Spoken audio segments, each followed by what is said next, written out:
Hello students, एक बार फिर स्वागत है आप सभी का आपके अपने यूट्यूब परिवार एक्सीलेंट स्टडी पॉइंट 2.0 पर। मैं कुलदीप सक्सेना आप सभी प्यारे विद्यार्थियों का तहे दिल से हार्दिक स्वागत करता हूं। आइए आज हम लोग बात करने वाले हैं क्लास 9th के लिए अर्धवार्षिक परीक्षा जो आपकी होने वाली है उस पर किस प्रकार के क्वेश्चंस बन सकते हैं, किस प्रकार के क्वेश्चंस आपके एग्जाम में आ सकते हैं, उन क्वेश्चंस पर हम डिस्कस करने वाले हैं।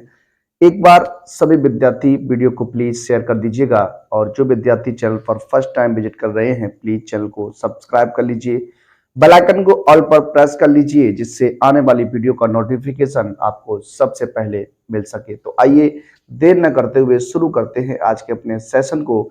आज का सेशन जो रहने वाला है बहुत ही इंपॉर्टेंट सेशन रहने वाला है और आइए देखते हैं किस प्रकार के क्वेश्चंस आपके एग्जाम में बन सकते हैं। उन सभी प्रश्नों पर हम लोग चर्चा करने वाले हैं। आइए एक एक क्वेश्चन की बात करते हैं। कुछ क्वेश्चंस आपके सामने हमने लिए हैं, इन क्वेश्चंस को देखिएगा और आप सॉल्व करने का प्रयास कीजिएगा। क्या आप इन क्वेश्चंस को सॉल्व कर सकते हैं या नहीं, आइए देखते हैं। देखिए 4 क्वेश्चंस आपके सामने हैं, इन्हें किस प्रकार से आपको सॉल्व करना है, हल करना है, उस पर जरा बात करेंगे। पहला क्वेश्चन जो है आपका सामने क्या लिखा है, लिखा है 1 से 15 तक, 1 से 15 तक की सभी अभाज्य संख्याएं आपको क्या करनी है, लिखनी है। अभाज्य संख्याएं क्या होती हैं, अभाज्य संख्याएं किन्हें कहते हैं, ये आपको पता होना चाहिए। अभाज्य संख्याएं उन संख्याओं को कहते हैं जिन संख्याओं के 2 गुणनखंड होते हैं। क्या 2 गुणनखंड होते हैं, एक तो उसका एक गुणनखंड होता है और एक स्वयं संख्या जो होती है वो उसका गुणनखंड होता है। तो वही संख्या हमारी क्या कहलाती हैं, अभाज्य गुणनखंड, सॉरी अभाज्य संख्याएं कहलाती हैं। क्या कहलाती हैं, अभाज्य संख्याएं कहलाती हैं। तो आइए बात करेंगे सबसे पहले इस पर कि इसका आंसर क्या बनने वाला है। देखिए अभाज्य संख्याएं लिखनी है आपको कहां से कहां तक, 1 से लेकर 15 तक अभाज्य संख्याएं लिखनी है। तो देखिए सबसे छोटी जो अभाज्य संख्या है, सबसे छोटी अभाज्य संख्या की अगर बात करते हैं तो सबसे छोटी अभाज्य संख्या जो है वो हमारी क्या होती है, 2 होती है। कितनी होती है, 2 होती है। और सबसे छोटी अगर समअभाज्य संख्या की बात करें तो वो भी क्या होती है, 2 होती है। तो यहाँ इसका आंसर जो बनने वाला है किस तरीके से लिखिएगा। देखिए एक तो आपका 2 हो जाएगा, 3 हो जाएगा, 5 हो जाएगा, 7 हो जाएगा, 11 हो जाएगा और कितना हो जाएगा, 13 हो जाएगा। तो ये 1 से लेकर 15 तक में कितनी अभाज्य संख्या हो जाएंगी, तो 1 से लेकर 15 तक में आपकी 6 अभाज्य संख्या हो जाएंगी। इस तरीके से आप इस प्रश्न को आसानी से बता सकते थे कि इसका आंसर क्या रहेगा, किस प्रकार से इस क्वेश्चन को आपको हल करना है। अब आगे अगर बढ़ते हैं तो अगले प्रश्न की बात करते हैं। अगला प्रश्न आपका क्या बन सकता है। अगला प्रश्न जो बन सकता है वो लिखे दिया है, सिद्ध कीजिए 3√5 एक अपरिमेय संख्या है।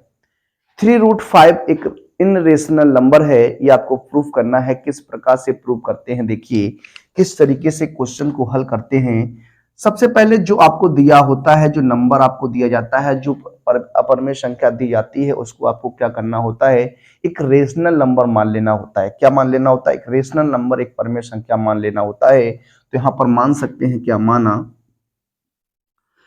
3√5 एक परिमेय संख्या है। क्या है, एक परिमेय संख्या है, एक रेशनल नंबर है। तो देखिए अगर ये 3√5 एक परिमेय संख्या है तो आप जानते हैं जो परिमेय संख्याएं होती हैं वो सभी की सभी हमारी क्या होती हैं, एक p/q मेथड की होती हैं, p/q के रूप की होती हैं। देखिए तो यहाँ पर इससे क्या लिख सकते हैं, ये हो जाएगा आपका 3√5 इक्वल टू p अपॉन क्या हो जाएगा, q हो जाएगा। यहाँ अगर सॉल्व करते हैं तो √5 इक्वल टू हो जाएगा p/3q हो जाएगा। क्या हो जाएगा, p/3q हो जाएगा। इस तरीके से आपको सॉल्व करना है, क्वेश्चन को इस तरीके से हल करना है। तो यहां लिख सकते हैं क्या, चूंकि चूंकि p/3q एक परिमेय संख्या है, एक परिमेय संख्या होगा, रेशनल नंबर होगा, और यहाँ पर कंडीशन होती है जो q होता है वो आपका 0 के बराबर नहीं होता है। p/3q एक परिमेय संख्या है, क्या है, परिमेय संख्या है, जबकि √5 एक अपरिमेय संख्या, क्या है, एक अपरिमेय संख्या है। अगर बात करें ये अपरिमेय संख्या है तो इसे हम कह सकते हैं क्या, क्या कह सकते हैं, इसलिए हम कह सकते हैं क्या, 3√5 जो है वो क्या है, एक अपरिमेय संख्या होगी। क्या होगी? एक अपरिमेय संख्या होगी। इस तरीके से आपको बताना है परमेय और अपरमेय की कंडीशन में क्या होता है, किस प्रकार से हम लोग बात करते हैं, किस तरीके से क्वेश्चन को हल किया जाता है। अब अगले प्रश्न की ओर बढ़ें तो अगला जो प्रश्न हमारा है क्या है, 1/5 तथा 4/5 के मध्य 3 परमेय संख्याएं ज्ञात कीजिए। देखिए परमेय संख्या निकालनी है, रेशनल नंबर निकालना है, तो सबसे पहले इसकी कई मेथड होते हैं। इस क्वेश्चन को हल करने के कई मेथड होते हैं। तो आप देखिए सबसे पहले अगर बात करें तो यहाँ पर हर जो है वो आपके क्या है, समान है। अगर हर समान है तो आपको क्या करना होता है, संख्याओं को बढ़ते हुए क्रम में लिख देना ही क्या कहलाता है, परमेय संख्याएं लिखनी है। 3 परमेय संख्याओं की बात करनी है, 3 परमेय संख्याएं। तो देखिए 1/5 है तो ये आपका 2/5 हो जाएगा, 3/5 हो जाएगा, कितना हो जाएगा, 1/5 हो जाएगा, 2/5 हो जाएगा। अब देखिए एक और संख्या अगर आप निकालना चाहते हैं तो यहाँ पर किस प्रकार से निकाल सकते हैं, जरा देखिए 3 तो आपकी इस तरीके से नहीं बन रही है। तो यहाँ देखिए 1/5 है तो इसको हमें लिख सकता हूं क्या, इसको मैं लिख सकता हूं क्या, इसको आप क्या करिए, इसको आप 10 से मल्टीप्लाई कराइएगा तो ये हो जाएगा 10/15 हो जाएगा। और यहाँ 4 अपॉन कितना है, 15 है, तो इसको हम लिख सकते हैं 40/50, सॉरी 4/5 है तो इसको 40/50 लिख सकते हैं। लिख सकते हैं ना? जी हाँ लिख सकते हैं। अब 3 परमेय संख्याओं की बात करनी है क्या, 3 परमेय संख्याएं आपको निकालनी है। तो आप लिख सकते हैं क्या, किस तरीके से, देखिए 11/50 हो जाएगा, उसके बाद आप 12/50 कर सकते हैं, उसके बाद आप क्या कर सकते हैं, 13/50 करते हैं। जितनी संख्या अगर आपको लिखनी है तो आप इसी प्रकार से उसे लिख सकते हैं, इसी प्रकार से उसे सॉल्व कर सकते हैं। अब देखिए अगर किसी भी रेशनल जो नंबर आपको रेशनल नंबर नहीं दिया जाता है तो सबसे पहले क्या करना होता है, आप उसके हर को रेशनल नंबर में उसके हर को इक्वल कर दीजिए। क्या कर दीजिए, उसके हर को समान कर दीजिए। उसके बाद आप आसानी से परमेय संख्याओं को लिख सकते हैं, सॉल्व कर सकते हैं। एक मेथड ये भी होता है, एक फॉर्मूला होता है क्या, 1/2 a प्लस बी, 1/2 पहली संख्या प्लस दूसरी संख्या। तो इस तरीके से भी हम क्या करते हैं, परमेय संख्याओं को ज्ञात करते हैं, परमेय संख्याओं को फाइंड आउट करते हैं। अगले प्रश्न की ओर बढ़ते हैं। तो अगला जो प्रश्न हमारा है, लिखा है 0.234 बार को p/q के रूप में बदलना है, एक रेशनल नंबर में से बदलना है। देखिए इसका मेथड क्या होता है, किस प्रकार से इसे सॉल्व करते हैं।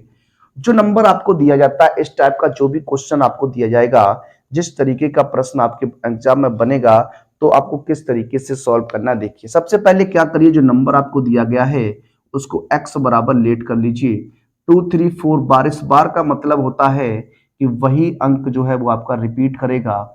इस तरीके से इसे इक्वेशन नंबर हम 1 कह सकते हैं। क्या कह सकते हैं, इक्वेशन नंबर 1 कह सकते हैं। अब आपको क्या करना है, देखिए यहाँ पर जो 3 संख्याओं पर बार लगा है, इसका मतलब क्या हो गया, अगर किसी नंबर पर एक संख्या पर बार लगा हो तो वहां पर हमें क्या करना होता है, दोनों पक्षों में 10 का गुणा करना पड़ता है। दो नंबर्स पर, दो अंकों पर बार लगा है तो आपका 100 का गुणा हो जाता है। अगर 3 अंकों पर बार लगा है तो 1000 का गुणा होता है। और इसी प्रकार से चक्र जो है वो चलता रहता है। अब देखिए यहाँ 3 संख्याओं पर बार लगा है तो आपको क्या करना है, दोनों पक्षों में क्या, दोनों पक्षों में 1000 से क्या कर देना है, गुणा कर देना है। 1000 से गुणा जब करिएगा तो ये हो जाएगा 1000x हो जाएगा, इक्वल टू ये 0.3 अंक बढ़ जाएगा तो ये आपका हो जाएगा 234.234। इस तरीके से ये चलेगा। अब आपको क्या करना है, अगली कंडीशन में समीकरण 2 माइनस समीकरण 1 कर देना है। समीकरण 2 में से समीकरण 1 को क्या कर देना है, घटा देना है। जब समीकरण 2 की बात करते हैं तो 1000x है, इसमें से आपको x घटाना है और ये आपका कितना है 234.234 एन माइनस का 0.234 कर लीजिए। दशमलव के बाद अगर इसमें से हमने 3 अंक लिए हैं तो ऊपर वाली कंडीशन में से दशमलव के बाद 3 अंक ले लीजिए और इसे घटा दीजिए। यहाँ बच जाएगा 99x, sorry 9999x equal to, यहाँ घटाइएगा तो बच जाएगा 234.00। तो x का मान जब निकालिएगा तो हो जाएगा 234 बटे कितना, 999। इस प्रश्न का क्या होगा, आंसर होगा। तो इस तरीके से कोई क्वेश्चन अगर आपके एग्जाम में बनता है और बनेगा ही बनेगा, इस तरीके का क्वेश्चन आपके एग्जाम में आता है तो आपको इसी प्रकार से इस कंडीशन को सॉल्व करना होता है, हल करना होता है। आइए बात करते हैं अपने अगले प्रश्न पर।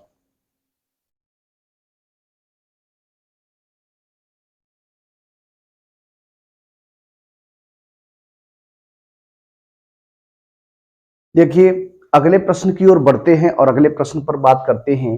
अगला जो प्रश्न आपका रहने वाला है वो क्वेश्चन नंबर रहेगा कितना, 5 रहने वाला है। लिखा है पूर्ण कड़ी के रूप में लिखिए। देखिए, पूर्ण कड़ी में लिखना है, उसके बाद आपको 2 क्वेश्चन हल कीजिए हैं और एक मिश्र कड़ी के रूप में आपको लिखना है और कुछ क्वेश्चन इस तरीके से आपके सामने हैं, इनको हल करना है। देखिए, पूर्ण कड़ी के रूप का मतलब यह है, पूर्ण कड़ी में जब भी आपको लिखना होता है तो जो रूट के बाहर कोई संख्या होती है उसे हमें क्या करना होता है, कड़ी के अंदर ले जाना होता है।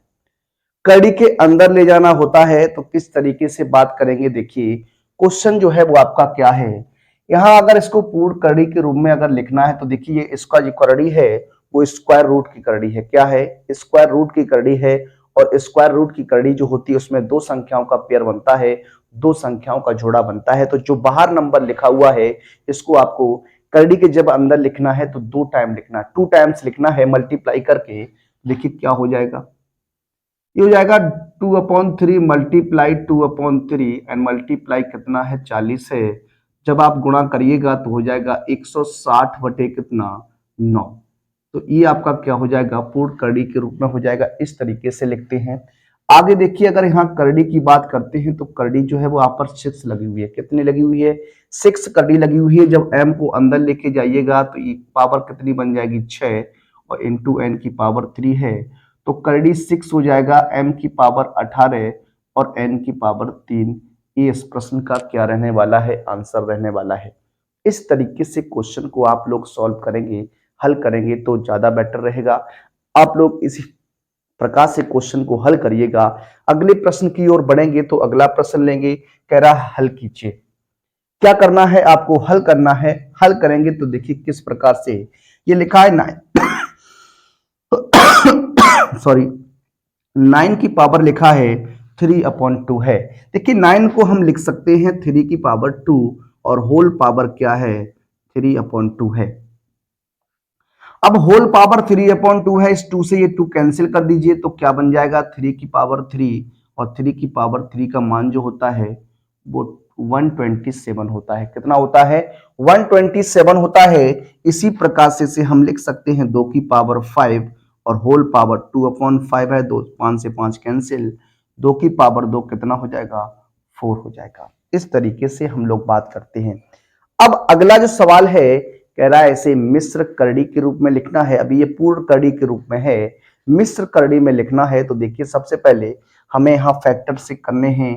इस 7 6 8 के फैक्टर करिएगा, 2 से ब्रेक करेंगे, 2 3 6 हो जाएगा, 2 8 16 हो जाएगा, 2 चौकू 8 हो जाएगा, फिर 2 से काटिए, 2 एकम 2 हो जाएगा, 2 नेम 18, 2 दूनी 4, फिर 2 से काट दीजिए, 2 नेम 18, 2 छिंग 12, फिर 2 से काट दीजिए, 2 चौकू 8, 2 8 16 हो जाएगा, फिर 2 से अगर काटेंगे तो कितना हो जाएगा, 24 बार हो जाएगा। इसी तरीके से 2 से काटिए 12 बार और 2 से काट दीजिए 6 बार और 6 को काटिएगा 2 से तो 3 बार हो जाएगा और यहाँ 3 से काटिएगा 1 बार हो जाएगा। तो देखिए इसका आंसर किस प्रकार से आप लिख सकते हैं। क्या लिखा है, क्यूब रूट 768 है। यहाँ देखिए क्यूब रूट लग जाएगा कितना, 2 गुणा 2 गुणा 2 गुणा 2 गुणा 2 गुणा 1 2 3 4 5 6 7 8, 1 2 3 4 5 6 7 8 और ये 3। देखिए 3 3 संख्याओं का पेयर बना दीजिए तो 2 पेयर बन जाएंगे, तो 2 गुणा 2 बाहर आ जाएगा और क्यूब रूट 3 एंड कितना हो जाएगा, 3 6 दूनी 12 हो जाएगा। तो आंसर बनेगा 4 क्यूब रूट 12। ये हमारा क्या हो जाएगा, मिश्र कड़ी के रूप में रिप्रेजेंट हो जाएगा। अब देखिए अगला जो प्रश्न है, लिखा है हल कीजिए। ऐसे क्वेश्चन बहुत आपके एग्जाम में पूछे जाते हैं, बहुत एग्जाम में आपके क्वेश्चन बनते हैं। इस क्वेश्चन को किस प्रकार से लगाना है, आइए बात करते हैं। देखिए सबसे पहले आपको क्या करना है, इस 2 रूट है, इसको 8 को आपको क्या करना है, 4 मल्टीप्लाई 2 लिख देना है प्लस 5 और इसे हम 16 गुणा 2 लिख सकते हैं। अब आप जानते हैं 4 का जो स्क्वायर रूट होता है वो 2 होता है, तो 4 का स्क्वायर रूट ले लीजिए तो यहां हो जाएगा 2 मल्टीप्लाई 2 रूट 2 हो जाएगा और ये 5 मल्टीप्लाई 16 का 4 मिल जाएगा, 4√2 हो जाएगा। इसे लिख सकता हूँ 4√2 प्लस का 20√2 हो जाएगा। देखिए अब √2 सेम है, सेम करड़ी है तो आपका ऐड हो जाएगा। ये आपका हो जाएगा कितना, 20 एंड 4 कितना हो जाएगा, 24√2 क्या हो जाएगा, आंसर हो जाएगा। इस तरीके से प्रश्न को हल करते हैं, सॉल्व करते हैं। अगले प्रश्न की ओर बढ़े और अगला जो प्रश्न लेने वाले हैं बहुत ही इंपॉर्टेंट क्वेश्चन रहेगा। ये इंपॉर्टेंट क्वेश्चन आपके लिए रहने वाला, ये क्वेश्चन आपके एग्जाम में 101% बन सकता है। आइए देखिए यहां पर सॉल्व करेंगे तो ये आपका ऐसे ही रहेगा। यहां पर देखिए ये करड़ी 3 है, क्यूब रूट है 2 मल्टीप्लाई 2 मल्टीप्लाई 2 मल्टीप्लाई 2 लिख दीजिए। और यहाँ क्यूब रूट जो है इसको लिख सकता हूँ 2 मल्टीप्लाई 3 मल्टीप्लाई 3 मल्टीप्लाई 3। 3 दिया 9 दी 27 दूनी 54 होता है। तीन संख्याओं का एक पेयर बनेगा तो ये हो जाएगा क्यूब रूट 2 एंड ये हो जाएगा 2 क्यूब रूट 3 2 एंड माइनस का 3 क्यूब रूट 3 2। ठीक है ना।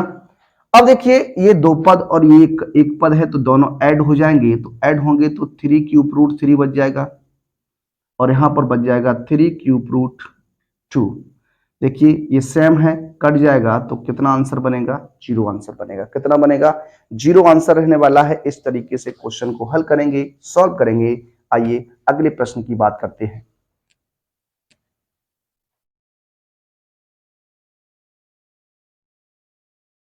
देखिए अगले प्रश्न की ओर बढ़ते हैं तो अगला जो प्रश्न हमारा रहेगा प्रश्न नंबर 9 रहेगा। प्रश्न नंबर 9 में हमने दो क्वेश्चंस आपके सामने लिए हैं और इस प्रकार के क्वेश्चंस भी एग्जाम में आते रहे हैं और आपके एग्जाम बनते रहते हैं। क्वेश्चन किस तरीके से इन क्वेश्चंस को लगाते हैं आइए बात करते हैं। सबसे पहले यहां देखिए लिखा हुआ है √5 माइनस √3 बटे √5 प्लस √3 है। इसे हल करना है आपको। देखिए ऐसे प्रश्नों को कैसे करते हैं, √5 माइनस √3 अपॉन √5 प्लस √3 है। जो हर होता है उस हर का हम लोग क्या करते हैं, परमीकरण करते हैं। हर का परमीकरण कर देते हैं और हर का परमीकरण करने के बाद जो आता है उसको हम सॉल्व करते हैं, हल करते हैं। देखिए हर का परमीकरण करते हैं। परमीकरण क्या होता है, जो हर में लिखा होता है उसका चिन्ह बदल जाता है और गुणा करते हैं अंश और हर में। तो इस तरीके से देखिए यहाँ प्लस था तो माइनस से हमने क्या कर दिया, गुणा कर दिया। अब देखिए अंश की अगर बात करिएगा तो अंश में आपका सिमिलर हो जाएगा तो ये आपका होल स्क्वायर बन जाएगा। हर की बात करते हैं तो a plus B A minus B की कंडीशन है तो ए स्क्वायर माइनस क्या होता है, बी स्क्वायर बनता है। ठीक है ना। अब यहाँ अंश में क्या करेंगे, होल स्क्वायर खोलेंगे। क्या खोलेंगे, a माइनस बी का होल स्क्वायर खोलिएगा तो ये हो जाएगा a स्क्वायर यानी √5 का वर्ग प्लस बी स्क्वायर √3 का वर्ग और माइनस का 2 मल्टीप्लाई ए मल्टीप्लाई क्या हो जाएगा, b हो जाएगा। अपॉन में क्या हो जाएगा, 5 माइनस 3 हो जाएगा। इसे लिख सकता हूं क्या, 5 प्लस 3 और माइनस के 2√15 अपॉन 2 हो जाएगा। अब इसे सॉल्व जब करेंगे तो ये हो जाएगा 5 और 3 8 हो जाएगा, माइनस के 2 √15 बटे कितना हो जाएगा, 2 हो जाएगा। 2 कॉमन ले लीजिए अंश में से तो ये आपका 4 माइनस √15 बटे कितना हो जाएगा, 2 हो जाएगा। ठीक है ना। अब इसको इस तरीके से यहां सॉल्व किए तो आंसर जो बनेगा वो 4 माइनस रूट कितना बनने वाला है, 15 बनने वाला है। इस तरीके से क्वेश्चन को हल करते हैं, सॉल्व करते हैं। आइए अगले प्रश्न को देखते हैं। अगला जो प्रश्न रहने वाला है प्रश्न नंबर रहेगा इसका सेकंड पार्ट। लिखा है √7 माइनस √5 अपॉन √7 प्लस √5 है। इसको भी हमें सॉल्व करना, देखिए किस तरीके से। ये आपका हो जाएगा √7 माइनस का √5 अपॉन √7 प्लस √5 है। हर का परमीकरण करना है तो √7 माइनस कितना हो जाएगा, √5 हो जाएगा अपॉन √7 माइनस √5 हो जाएगा। ठीक है ना। अंश में आपका होल स्क्वायर बनेगा, अंश में आपका होल स्क्वायर बनेगा। √7 माइनस √5 का क्या हो जाएगा, होल स्क्वायर हो जाएगा। अपॉन में हो जाएगा √7 का स्क्वायर माइनस √5 का स्क्वायर हो जाएगा। ठीक है ना, ये बन जाएगा। अब आपको इसे होल स्क्वायर खोल देना है। जब आप इसका होल स्क्वायर खोलेंगे तो ए स्क्वायर यानी हो जाएगा ए √7, ये हो जाएगा √5 का वर्ग और माइनस का 2 मल्टीप्लाई √7 मल्टीप्लाई √5 हो जाएगा। अपॉन में कितना हो जाएगा, 7 माइनस 5 हो जाएगा। सॉल्व कर दिए हो जाएगा 7 प्लस का 5 माइनस का 2√35 हो जाएगा। 7 5 जा 35, ये 2 बच जाएगा। ये हो जाएगा 7 5 12 2√35 अपॉन कितना हो जाएगा 2 हो जाएगा, 2 कॉमन ले लीजिए, 2 कॉमन लेंगे तो 6 हो जाएगा, माइनस रूट 35 अपॉन कितना 2, 2 से 2 ब्रेक करिए, ये हो जाएगा 6 माइनस रूट 35। तो इस तरीके से क्वेश्चन बनने वाला है, इस तरीके से आपको हल करने होते हैं ऐसे प्रश्नों को। आइए नेक्स्ट प्रश्न की बात करते हैं और बढ़ते अपने अगले प्रश्न पर। देखिए आगे बढ़ते हैं और अगले प्रश्न पर चर्चा करते हैं। अगला जो प्रश्न है हमारा प्रश्न नंबर 10 रहने वाला है। 10वें प्रश्न की बात करेंगे। लिखा है √5 प्लस √3 अपॉन √5 माइनस √3 है और इसके इक्वल में a प्लस बी √15 दिया गया है। तो आपको बताना है कि a और b का मान क्या रहने वाला है। आइए सॉल्व करेंगे। देखिए इस तरीके का क्वेश्चन बहुत ही फेवरेट क्वेश्चन होता है आपके एग्जाम के लिए। तो इस तरीके के क्वेश्चंस आपको लगाने चाहिए, इस तरीके के क्वेश्चन को आपको देखना चाहिए। यहाँ √5 प्लस √3 परमेकरण कर दीजिए और ये हो जाएगा 5 प्लस √5 प्लस √3 हो जाएगा इक्वल टू में a प्लस बी रूट कितना रहने वाला है 15 रहने वाला है। अब आप क्या करने वाले हैं, यहाँ पर देखिए अंश में आपका होल स्क्वायर है तो √5 प्लस √3 का क्या हो जाएगा होल स्क्वायर हो जाएगा अपॉन में √5 माइनस √3 का क्या, सॉरी यहाँ पर वर्ग बनेगा, a square minus B square की कंडीशन है तो √5 का वर्ग माइनस √3 का वर्ग इक्वल टू क्या हो जाएगा a प्लस बी रूट कितना हो जाएगा 15 हो जाएगा। अब यहाँ होल स्क्वायर की बात करेंगे तो होल स्क्वायर खोलिएगा, √5 का वर्ग हो जाएगा प्लस √3 का वर्ग हो जाएगा और प्लस का 2 मल्टीप्लाई √5 मल्टीप्लाई √3 हो जाएगा अपॉन में 5 माइनस कितना हो जाएगा 3 equal to a plus B root कितना हो जाएगा 15 हो जाएगा। ठीक है ना, सॉल्व कर दीजिए, हो जाएगा 5 प्लस 3 प्लस के 2 √5 का गुणा 3 में तो 15 हो जाएगा अपॉन में 2 इक्वल टू क्या होता है a प्लस बी रूट कितना हो जाएगा 15 हो जाएगा। यहां सॉल्व करिएगा, ये हो जाएगा 8 प्लस 2 √15 upon 2 equal to a plus B root कितना हो जाएगा 15 हो जाएगा। यहां से 2 कॉमन लेंगे तो 2 कॉमन लेने पर क्या कंडीशन बनती है 4 plus √15 upon 2 equal to a plus B root कितना हो जाएगा 15।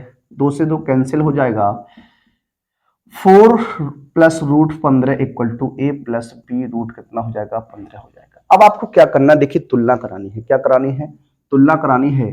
तो जो तुलना कराइएगा देखिए तुलना से क्या हो जाएगा, a का मान आपका कितना हो जाएगा 4 हो जाएगा, a इक्वल टू क्या निकल के आएगा 4 आएगा। देखिए यहाँ b के जगह √15 है, यहाँ 1 हो जाएगा तो b का जो मान बनेगा वो कितना रहने वाला है 1 रहने वाला है। कितना रहने वाला है 1 रहने वाला है। इस प्रकार का क्वेश्चन भी आपके एग्जाम में बन सकता है, इसको भी आपको याद रखना है। आइए अब बात करेंगे अपने अगले प्रश्न पर।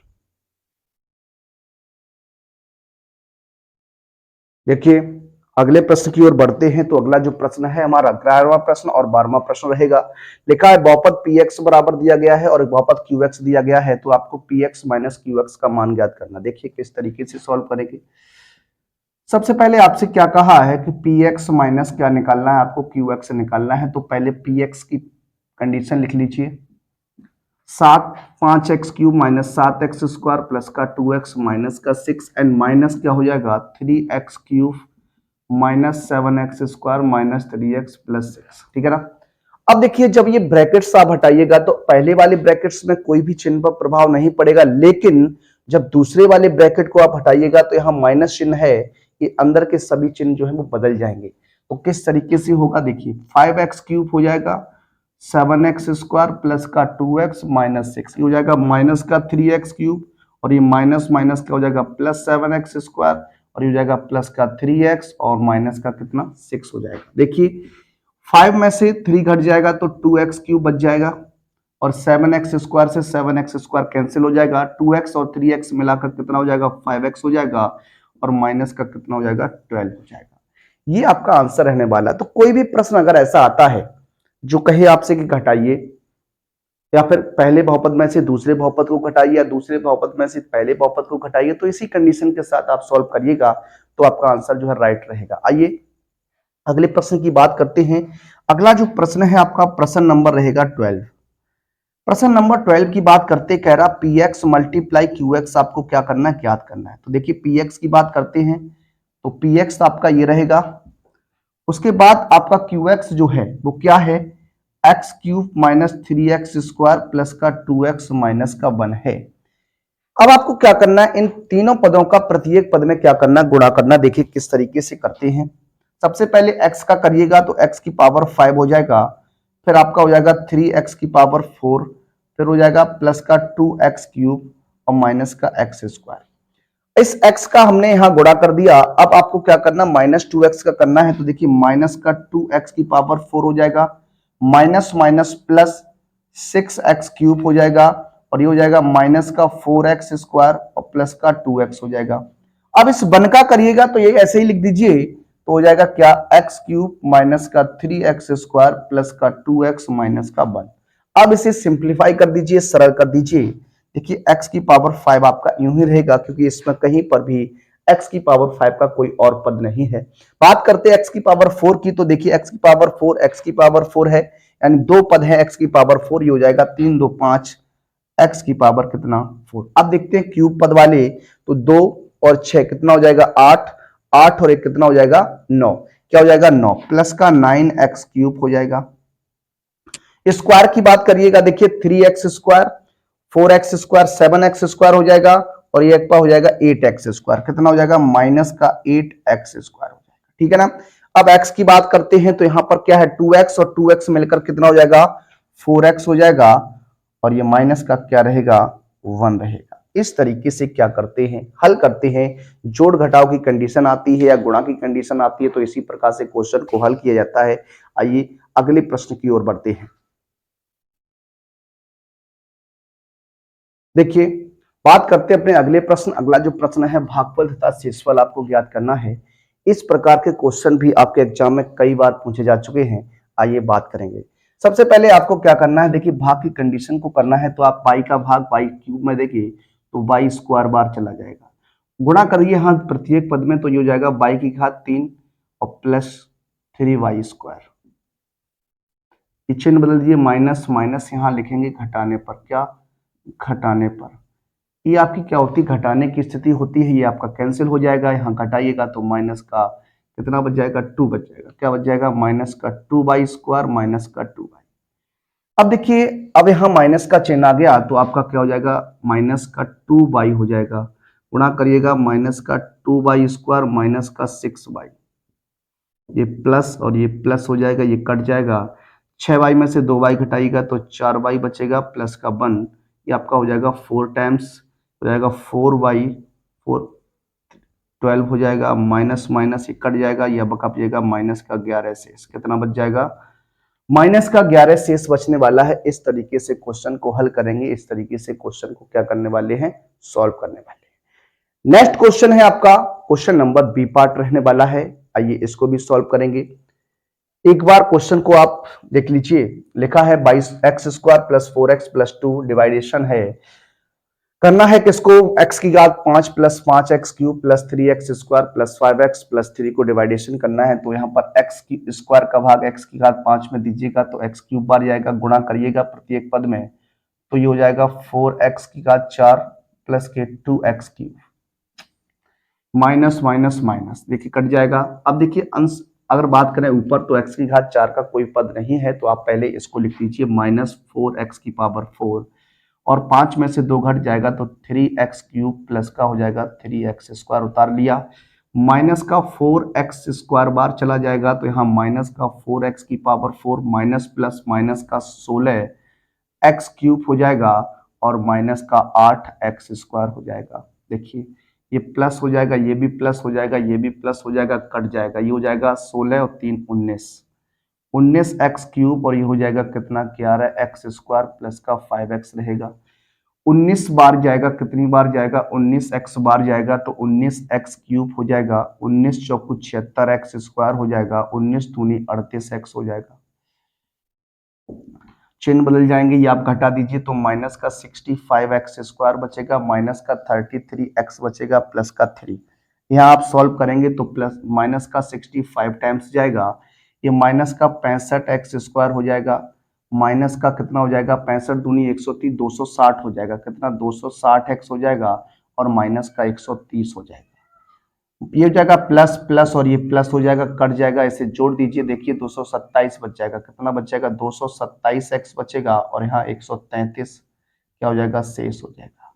तो इस तरीके से लगाना है, इस तरीके से हल करना है। आइए अब बात करेंगे अपने नेक्स्ट प्रश्न पर। नेक्स्ट प्रश्न लेते हैं और आपको सॉल्व करने का प्रयास कराते हैं, किस तरीके से हल करना है। आइए देखते हैं। देखिए बात करते हैं अगले प्रश्न पर। अगला जो प्रश्न आपका बन सकता है वो गुणनखंड से संबंधित क्वेश्चन बन सकता है, फैक्टर से संबंधित क्वेश्चन बन सकता है। हमने 4 फैक्टर्स आपके सामने लिए हैं, किस तरीके से फैक्टर करते हैं जरा देखिए।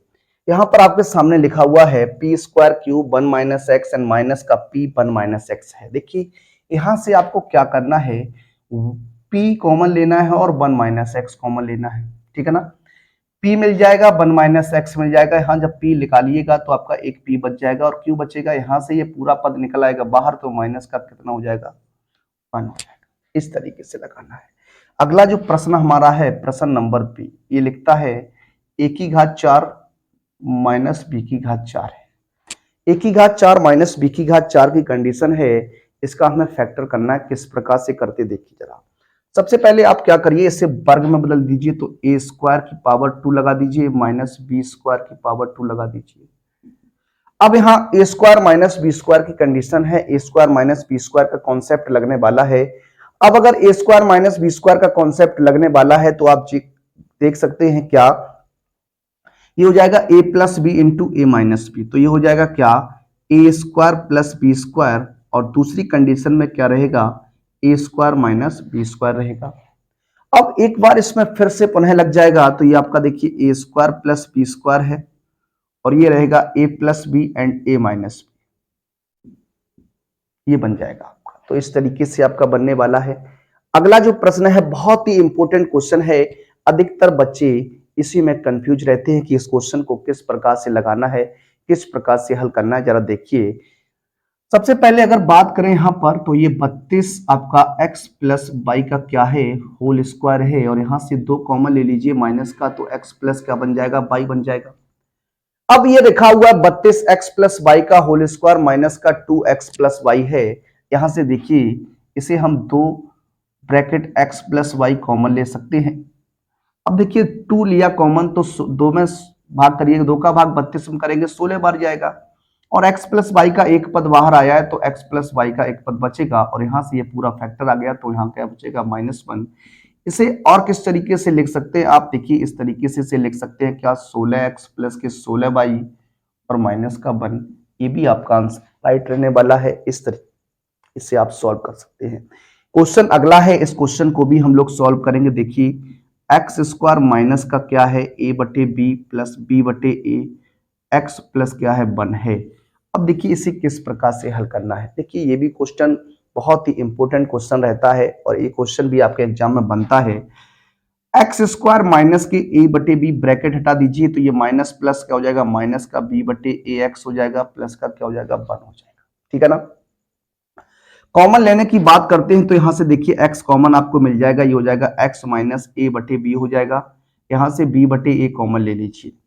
देखिए जब आप यहां से b बटे ए कॉमन लेंगे तो एक में b बटे ए का जब भाग करिएगा, देखिए किस तरीके से कहते हैं, 1 बटे बी बटे ए हो जाएगा, ये आपका a पहुंच जाएगा ऊपर, तो ये हो जाएगा a बटे बी, क्या हो जाएगा, a बटे बी हो जाएगा, तो यहां हो जाएगा x माइनस ए बटे। अब देखिए ये ब्रैकेट आपका बराबर है, तो x माइनस ए बटे बी हो जाएगा और एक ब्रैकेट में x माइनस बी बटे ए हो जाएगा। इस तरीके से क्या करते हैं, गुणनखंड की बात करते हैं, गुणनखंड को सॉल्व करते हैं, हल करते हैं। अगले प्रश्न की ओर बढ़ते हैं और अगला प्रश्न लेने वाले हैं। अब हम लोग मेंसुरेशन की ओर चलते हैं, मेंसुरेशन पर बात करेंगे। आइए क्षेत्रमिति के क्वेश्चंस को कुछ लेते हैं और आपको समझाने का प्रयास करते हैं। देखिए अगले प्रश्न की ओर बात करते हैं। अगला जो प्रश्न है हमारा प्रश्न नंबर 14 और प्रश्न नंबर 15, 2 क्वेश्चन आपके सामने लिए हैं हमने। त्रिभुज से संबंधित क्वेश्चन है। त्रिभुज से संबंधित क्वेश्चन को किस प्रकार से हल करते हैं देखिए। मेंसुरेशन में सबसे महत्वपूर्ण क्या होता है, मेंसुरेशन में सबसे महत्वपूर्ण है कि आपको जिस डायग्राम की बात करनी है, जिस कंडीशन की बात करनी है, उसका फॉर्मूला आपको याद होना चाहिए।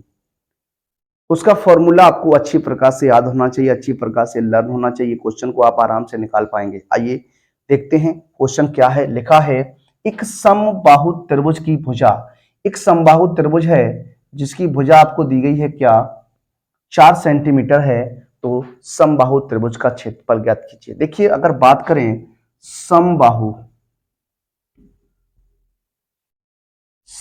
त्रिभुज का क्षेत्रफल जो होता है वो होता है √3/4 इंटू भुजा स्क्वायर। क्या होता है, भुजा स्क्वायर होता है। √3/4 इंटू भुजा स्क्वायर क्या होता है, समबाहु त्रिभुज का क्या होता है, क्षेत्रफल होता है, एरिया होता है। देखिए यहां हो जाएगा √3/4 मल्टीप्लाई भुजा का मान दिया गया है 4, तो 2 बार लिखना है क्योंकि स्क्वायर है। 4 से 4 कैंसिल हो जाएगा तो 4√3 सेंटीमीटर स्क्वायर या वर्ग सेंटीमीटर स्क्वायर आपका क्या रहेगा, आंसर रहने वाला, या फिर वर्ग सेंटीमीटर जो होगा वो इसका क्या हो जाएगा, आंसर हो जाएगा। ये क्वेश्चन है आपका। अगले क्वेश्चन की ओर बढ़ते हैं। तो क्वेश्चन है अगला, करेक्ट त्रिभुज की भुजाएं 3 सेंटीमीटर, 4 सेंटीमीटर और 5 सेंटीमीटर हैं, तो त्रिभुज का क्षेत्रफल हमें फाइंड आउट करना। देखिए अगर बात करें इस क्वेश्चन को लगाने की तो इसे हम हीरोज फार्मूला की सहायता से लगाएंगे। वैसे तो एक समकोण त्रिभुज भी बन जाएगा, लेकिन हम लोग इसे हीरोज फार्मूला की सहायता से लगाने वाले हैं। जो भुजाएं आपको दी गई हैं, अगर बात करें भुजाओं की, तो एक भुजा को आप ए मान लीजिए 3 सेंटीमीटर हो जाएगा, एक को बी मान लीजिए 4 सेंटीमीटर हो जाएगा और एक को सी मान लीजिए 5 सेंटीमीटर।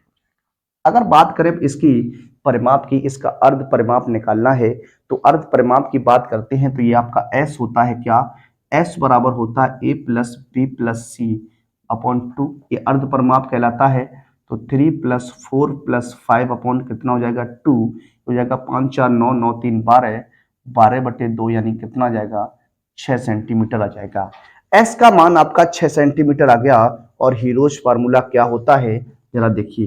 बात करते हैं त्रिभुज का क्षेत्रफल क्या, एरिया ऑफ ट्रायंगल एबीसी की बात कर सकते हैं। तो यहाँ होता है क्या, S minus A, S minus B and S minus C जो होता है वो एरिया का फॉर्मूला होता है, ट्रायंगल जो भी आपका है उसका फॉर्मूला होता है। अब देखिए यहाँ अगर बात करें इसे सॉल्व करने तो हो जाएगा 6 × 6 माइनस का 3 एंड 6 माइनस का 4 एंड 6 माइनस का कितना 5।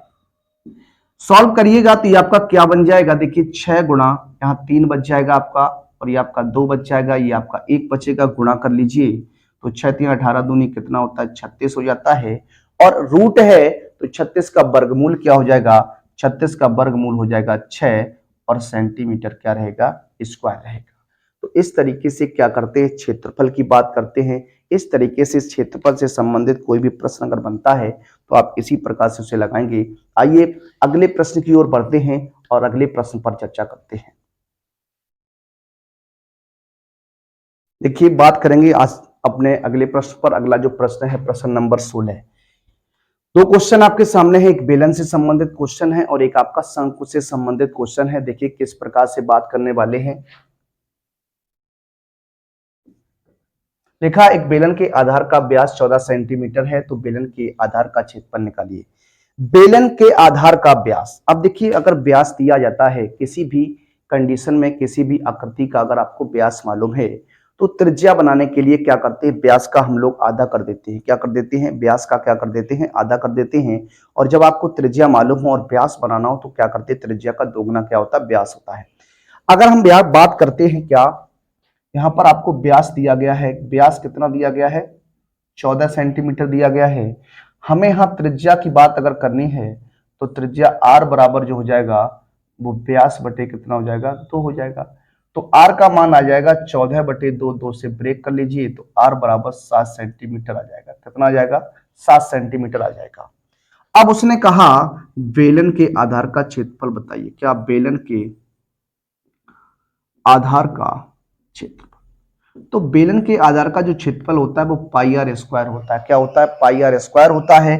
पाई का मान 22/7 है, r का मान आपका 7 × 7, 7 से 7 कैंसिल, 7 का गुणा 22 के साथ कर दीजिए तो ये आपका हो जाएगा 154 सेंटीमीटर स्क्वायर हो जाएगा। क्या हो जाएगा, 154 सेंटीमीटर स्क्वायर क्या होगा, इस प्रश्न का आंसर रहने वाला है। आइए बात करते हैं नेक्स्ट प्रश्न पर। अगला जो प्रश्न हमारा है प्रश्न नंबर 17। कहा है एक शंकु की त्रिज्या 7 सेंटीमीटर है, एक शंकु है, एक कौन है, उस शंकु की जो त्रिज्या दी गई है वो 7 सेंटीमीटर है और उसकी ऊंचाई क्या है 12 सेंटीमीटर है।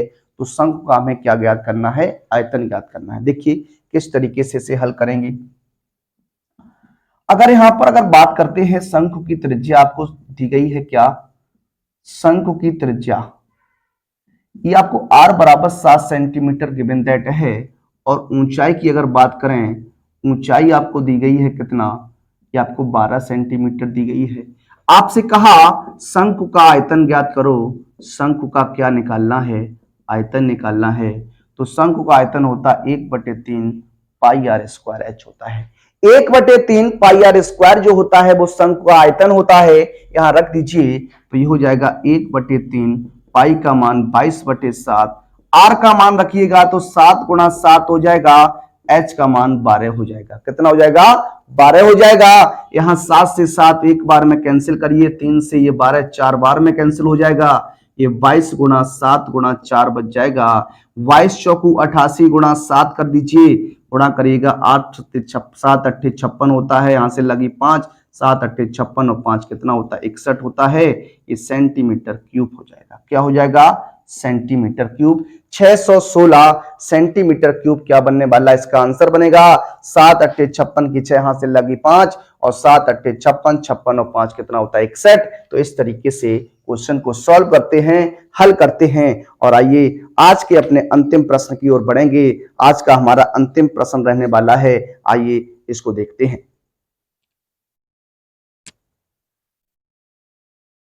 देखिए आज के अपने अंतिम प्रश्न की ओर बढ़ते हैं। अगला प्रश्न रहेगा बेलन से संबंधित ही क्वेश्चन है। लिखा है बेलन की त्रिज्या 7 सेंटीमीटर, ऊंचाई 10 सेंटीमीटर है, तो ज्ञात करना है बेलन के आधार का क्षेत्रफल, आयतन, वक्र पृष्ठ तथा संपूर्ण पृष्ठ आपको निकालना है। त्रिज्या की बात करिएगा, आर का मान 7 सेंटीमीटर है, एच का मान 10 सेंटीमीटर है ना। अब आपसे कहा बेलन के आधार का क्षेत्रफल, बेलन के आधार का क्षेत्रफल। देखिए अभी हमने क्वेश्चन इस प्रकार का लगाया, पाई आर स्क्वायर होता है, पाई का मान 22/7 मल्टीप्लाई 7 गुणा 7 हो जाएगा। काट दीजिए 22 का गुणा 7 में कितना हो जाएगा 154 सेंटीमीटर स्क्वायर। क्या हो जाएगा 154 सेंटीमीटर स्क्वायर हो जाएगा। सेकंड कंडीशन की ओर बढ़ते हैं। तो सेकंड जो कंडीशन आपसे पूछ रहा क्या, बेलन का आयतन। क्या, बेलन का आयतन। बेलन का आयतन अगर आपसे पूछ रहा है तो क्या हो जाएगा पाई आर स्क्वायर, एच सूत्र होता है, पाई का मान 22/7, आर का मान 7 गुणा 7 और गुणा में एच का मान कितना है 10। 7 से 7 काट दीजिए, हो जाएगा 22 गुणा 7 गुणा 10, गुणा करिएगा तो हो जाएगा 22 सत्ते 154 और एक जीरो लग जाएगी तो सेंटीमीटर क्यूब हो जाएगा 1540 सेंटीमीटर क्यूब। ये क्या हो जाएगा आपका आयतन हो जाएगा। अगली कंडीशन की बात करते हैं। कंडीशन नंबर 3 क्या कहता है, वक्र पृष्ठ निकालिए। क्या, बेलन का वक्र पृष्ठ। अब आप जानते हैं बेलन का जो वक्र पृष्ठ होता है वो होता है 2 पाई आर एच होता है। क्या होता है, 2 पाई आर एच होता है। बेलन का जो वक्र पृष्ठ होता है वो 2 पाई आर एच होता है। क्या होता है, 2 पाई आर एच होता है। अब 2 पाई आर एच होता है तो यहां मान रख दीजिए, तो बेलन का आयतन जो आपका बन जाएगा वो वक्र पृष्ठ 2 × 22/7 मल्टीप्लाई 7 मल्टीप्लाई 10 हो जाएगा, 7 से 7 कैंसिल हो जाएगा, 22 दूनी 44 का 10 में गुणा 440 सेंटीमीटर क्या रहेगा स्क्वायर। 440 सेंटीमीटर स्क्वायर क्या हो जाएगा, आंसर हो जाएगा। और 0.4 की बात करते हैं तो कह रहा है बेलन का संपूर्ण पृष्ठ, बेलन का संपूर्ण पृष्ठ की बात कर रहा है। तो बेलन का जो संपूर्ण पृष्ठ हो जाएगा, संपूर्ण पृष्ठ हो जाएगा वो 2 पाई आर कोष्टक h प्लस क्या होता है आर होता है। 2 पाई आर कोष्टक h प्लस आर होता है, मान रख दीजिए। तो 2 गुणा 22/7 मल्टीप्लाई 7 और 10 प्लस 7, 7 से 7 कैंसिल ही हो जाएगा, 22 दूनी 44 गुणा 17 गुणा कर दिए, 17 चौकू 68, हासिल कितनी लगेगी 6 और 17 चौकू 68 और 6 8 से 14 74 हो जाएगा, 748 सेंटीमीटर स्क्वायर क्या होगा, आंसर हो जाएगा। 748 सेंटीमीटर स्क्वायर क्या हो जाएगा, आंसर हो जाएगा। कैसा लगा आज का सेशन, एक बार कमेंट के माध्यम से बताइएगा। अगर अच्छा लगा है तो एक बार कमेंट कीजिएगा, वीडियो को एक बार लाइक कर दीजिएगा और अपने मित्रों में से अधिक शेयर कर दीजिएगा। मिलेंगे आप सभी से अगले अध्याय में अगले कॉन्सेप्ट के साथ। तब तक के लिए सभी विद्यार्थियों को जय हिंद, जय भारत, वंदे मातरम।